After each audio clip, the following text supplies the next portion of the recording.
السلام عليكم ورحمة الله وبركاته. معكم أحمد من قناة عالم أحمد. كيفكم؟ أخباركم؟ إن شاء الله تكونوا بخير. بالنسبة لقناتي فيها 4 قوائم تشغيل: يومياتي ومكتبتي وألعابي وألقائي. بالنسبة لفيديو اليوم من مكتبتي، مشاهدة ممتعة. اليوم جبت لكم من مكتبتي كتاب راح نصفحه سوا.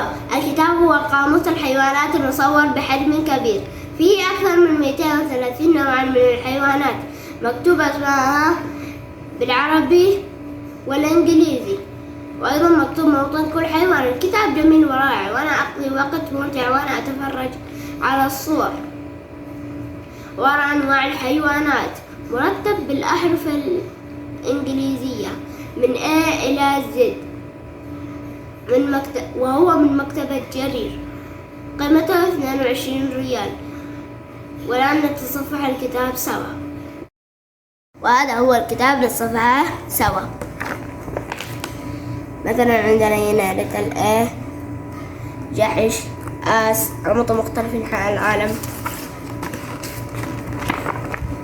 B دب، بير، الموطن أوروبا، روسيا، آسيا. ثور، بول، الموطن استراليا، كندا، نيوزيلندا. لتر سي بقرة، كاو، الموطن أوروبا، إفريقيا، آسيا. لتر دي كلب، دوغ، الموطن مختلف أنحاء العالم. لتر اي فيل، إليفنت، الموطن إفريقيا، آسيا، الهند.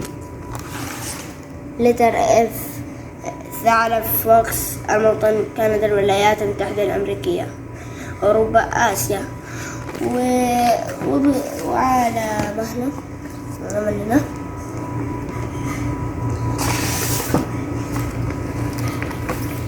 والحين أترككم مع صور الحيوانات اللي عجبتني، وأحلم يكون عندي مزرعة وأجيبهم فيها.